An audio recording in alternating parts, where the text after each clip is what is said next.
आता भावाचं लग्न म्हटलं आणि बहीण थाटामाटात मिरणार नाही असं कधी होईल का बरं? तर नमस्कार मंडळी. आजच्या शॉर्ट व्हिडिओमध्ये मी तुमच्यासाठी घेऊन आले आहे आमच्या कपिल दादाच्या लग्नाच्या छोट्याशा काहीतरी गोष्टी.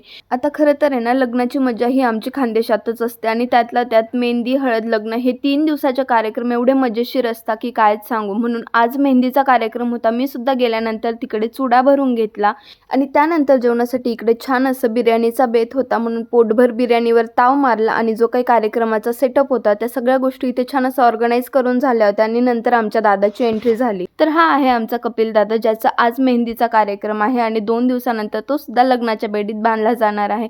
छान असं सगळ्या गोष्टींचं नियोजन होतं म्हणून मस्तपैकी सगळे जेवण वगैरे झाल्यानंतर कार्यक्रमाला सुरुवात झाली आणि फॅमिलीमधले जेवढे काही मेंबर्स होते सो सगळ्यांनी छान असं स्टेजवर येऊन दादासोबत मेहंदीचे फोटोज वगैरे काढून घेतले. त्यातल्या त्यात आम्ही सुद्धा दोघंही मेहंदीच्या कार्यक्रमासाठी गेलो होतो म्हणून आम्ही सुद्धा तिकडे फोटोज वगैरे काढले आणि तिकडे खरं तर आहे ना, भरपूर असे डान्सचे प्रोग्राम होणार होते म्हणून सगळेजण मस्त स्वतःची जागा सिक्युअर करून बसले होते आणि थंडीची मजा तर खूप वेगळी होती. भयानक थंडी असल्यामुळे गावाकडे सगळेजण स्वेटर शॉल घेऊन बसले होते. पण कार्यक्रम हा खूप मजेशीर चालला होता म्हणून कोणीही उठून जायला तयार नव्हतं.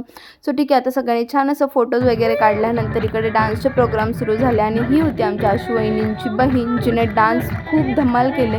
खूप मस्त डान्स वगैरे केल्यानंतर इकडे दादासुद्धा भरपूर असं एन्जॉय करत होता आणि जो काही प्रोग्राम होता तो छान असा चालू होता. त्यानंतर इकडे दादाचे जे काही फ्रेंड्स होते आणि त्यांच्या बायका म्हणजेच त्याचा ग्रुप होता ॲक्च्युली तो.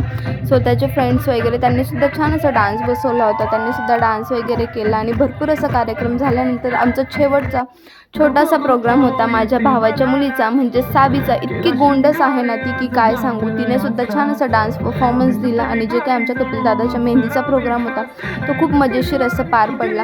आता हळद आणि लग्न एन्जॉय करण्यामध्ये मी काही शूट नाही केला, पण जर हा व्हिडिओ आवडला असेल तर व्हिडिओला लाईक, शेअर, कमेंट नक्की करा.